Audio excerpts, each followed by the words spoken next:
Bom dia, irmãos! É muito bom estar com vocês aqui nesta manhã para compartilharmos a palavra do Senhor. É muito bom nós termos essa oportunidade de estarmos recebendo a orientação e direção e conhecimento, não é? Vindo da palavra de Deus. Nesse tempo, temos falado sobre a formação da igreja, temos falado sobre o que envolvia esse tempo, o que estava acontecendo com seus líderes, não é? Com os apóstolos. Aqui em Atos, neste momento, estamos vendo essencialmente sobre a vida do apóstolo Pedro, do apóstolo Paulo, as suas viagens, não é? E o que estava acontecendo naquele tempo era o desejo de Deus que ele saísse de Jerusalém e chegasse em Roma para testemunhar. E era isso que nós estamos vendo nesse tempo aqui. E é importante que cada vez nós possamos ganhar essa compreensão da história da igreja, da história da formação da igreja, do que estava acontecendo, porque estas coisas também estão acontecendo nestes dias.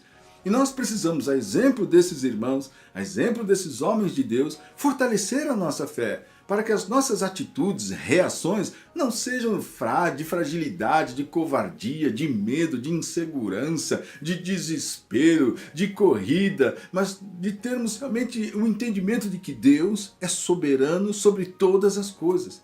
Veja, todas as coisas neste mundo obedecem o mandar de Deus. O átomo, a molécula, não se move se não for da vontade do Senhor. Está escrito que nenhum fio de cabelo cai da sua cabeça, se não for pela vontade do Senhor, pela sua aprovação, pelo seu desejo.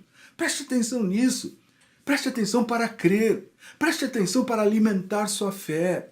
Há necessidade de você alimentar sua fé, porque situações difíceis acontecem e elas vão continuar acontecendo até o fim. Mas a única maneira de nós resistirmos e vencermos essas circunstâncias não é com as soluções deste mundo, mas fortalecendo a nossa fé, sabendo que o Senhor é conosco e que o Senhor, mesmo nesse tempo, Ele nos dá um refrigério, Ele nos acalma, Ele dá uma paz que excede todo o entendimento, que guarda a nossa mente e o nosso coração.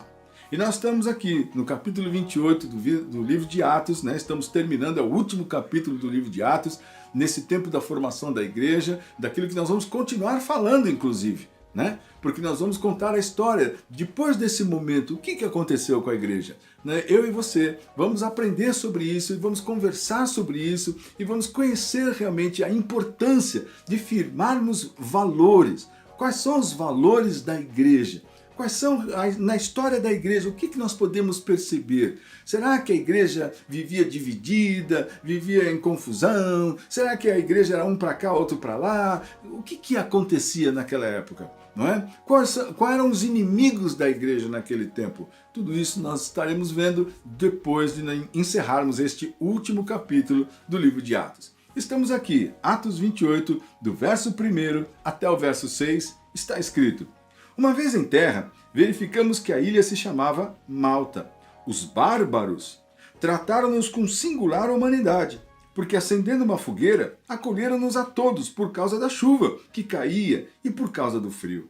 Tendo Paulo ajuntado e atirado à fogueira um feixe de gravetos, uma víbora, fugindo do calor, prendeu-se-lhe a mão. Quando os bárbaros viram a víbora pendente na mão dele, disseram uns aos outros: Certamente este homem é assassino, porque salvo do mar, a justiça não o deixa viver.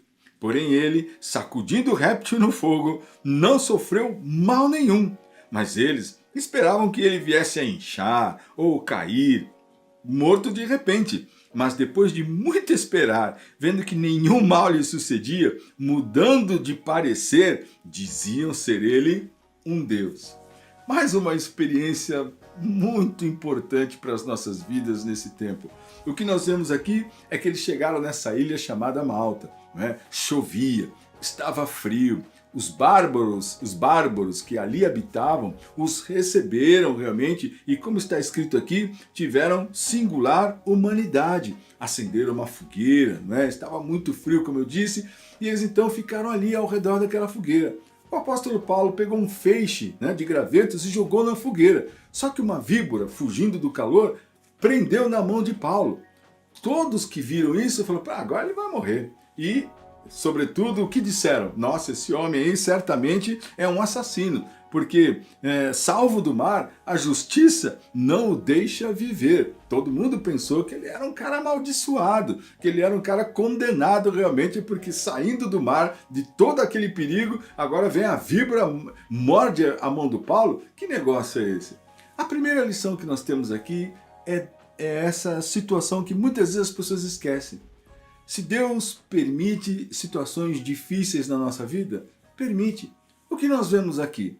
Será que Paulo precisava ser mordido pela víbora?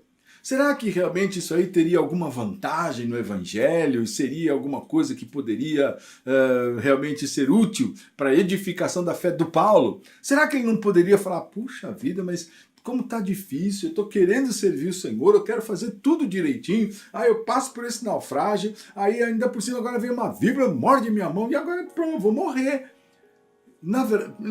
Entenda bem o que eu estou dizendo para você.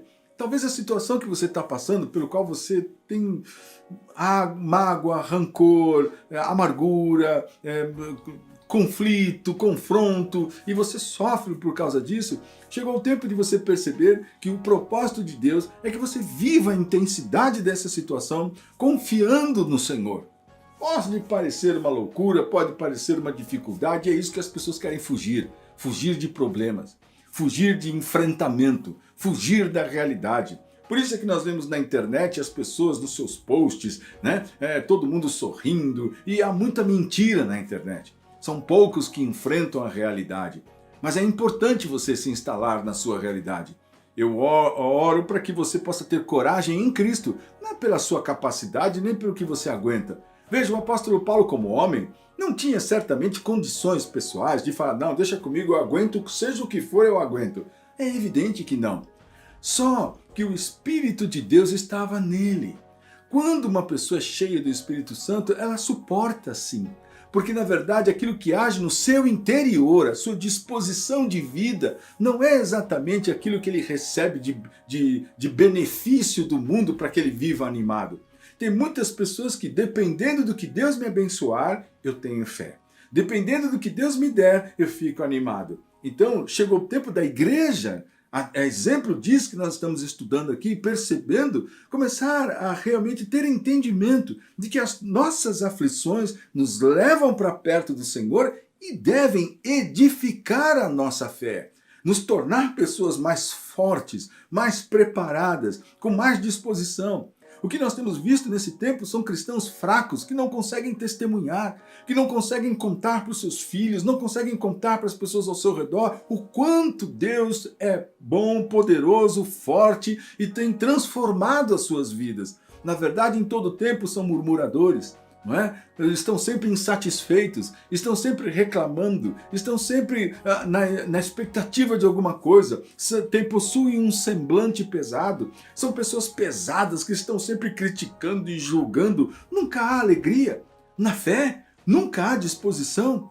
Então nós olhamos para a vida do apóstolo Paulo e percebemos este exemplo para nós. Porque mesmo em face dessa dificuldade que ele estava passando, ele, na verdade, não ficou ali chorando, foi para um canto, falou, não sei o que está acontecendo, não era para acontecer. Ele estava ali, junto com todos. E o que foi que aquelas pessoas viram? Eles ficaram esperando a mão dele inchar, né? Ou então ele cair morto. Mas não aconteceu nada. De forma que está escrito, mudando de parecer.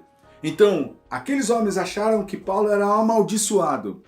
Só que vendo o que aconteceu com ele, eles mudaram de parecer, achando até que ele era um deus.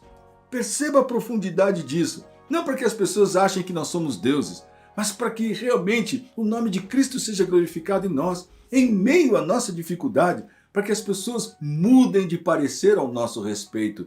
Não somos malditos, somos benditos de Deus. Somos aqueles pelo qual o Senhor, Deus, enviou o seu Filho e morreu no nosso lugar, nos comprou, fazemos parte da família de Deus e o Senhor Jesus nos encaminha, nos conduz com a sua mão forte, braço forte, mão poderosa, nos conduzindo realmente através da sua graça, compaixão e misericórdia.